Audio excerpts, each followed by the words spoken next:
The other thing we worry about besides ankle mobility is hip mobility in the squat. So now we're going to have Irish lay over here close to the camera on his back with his knees bent. So when he lies down here, his spine is perfectly flat.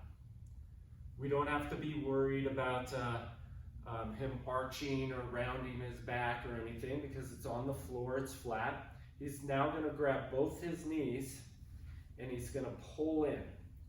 He's going to pull in as far as he can where his lower back stays on the floor.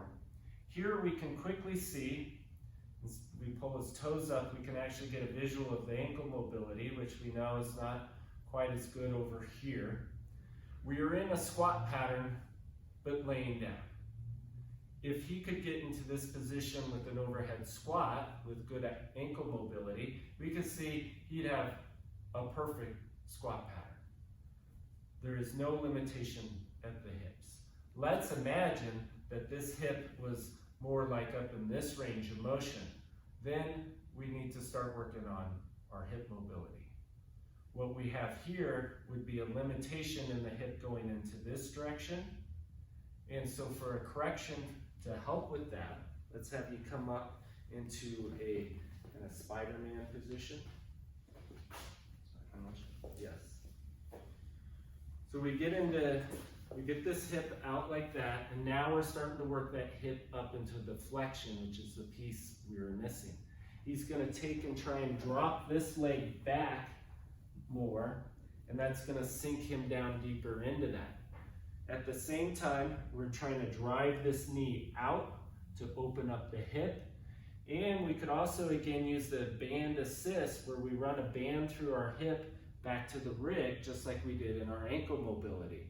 That's going to help mobilize or suck that hip back in and really stretch out that hip joint.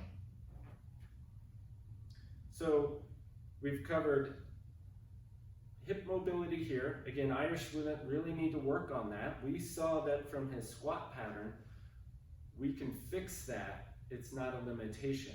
But if you find it as a limitation, here's the exercise. If he ever finds that his hips feel stiff, even though he doesn't have a mobility issue, he actually can just mobilize them in the squat pattern we did. We put his heels up, the pattern looks good. His body just needs to get used to moving through that range of motion. Okay, you can come out of there. So now let's go to looking at the squat pattern from more up above. Let's switch you out for Jocelyn for this.